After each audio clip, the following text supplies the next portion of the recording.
I remember being in the Cub Scouts for long car trips and stuff. All my friends had one and I didn't. So I would do crossword puzzles and stuff, which was okay.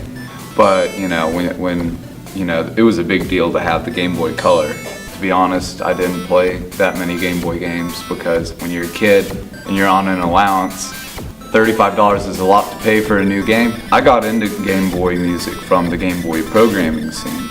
I was always really interested when I was like 14 in programming for older game consoles.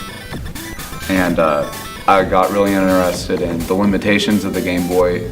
And once I heard what people were doing with the music, it blew my mind. And what essentially happens is you build the song block by block, where you have 4 beats and you punch in what notes you want. You create your instruments, like your kick drum, your hi-hat, your snare, your clap. I've produced now my 2nd album, and it's on bandcamp.com if you type in www.thebitman, which is my artist name. And it's punny in the sense that it plays off of Batman and 8-bit consoles like the Game Boy.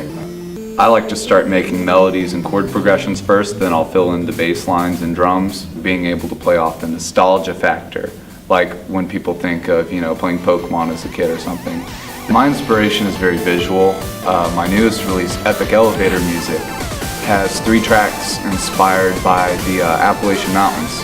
They weren't so much jazzy or dubsteppy, but they were very atmospheric and mellow and very melodic. There's something to be said for having complete control over your hardware and complete control over how everything sounds. Given you're a little bit limited and it's not quite as organic as interacting with real musicians, there's a community of over 700 people online who do this sort of stuff. It's a tight-knit scene where there are lots of people who produce just in the bedroom and make music for themselves and their friends to listen to. I have somewhere like 12, 13, 14 Game Boys right now that actually work. I have a few more that I use for spare parts. I like the original Game Boy because it's big, the bass is really heavy, and its sound. I just buy different ones because some of them have different boards and different boards make slightly different noises. I haven't found any that make my music sound any better.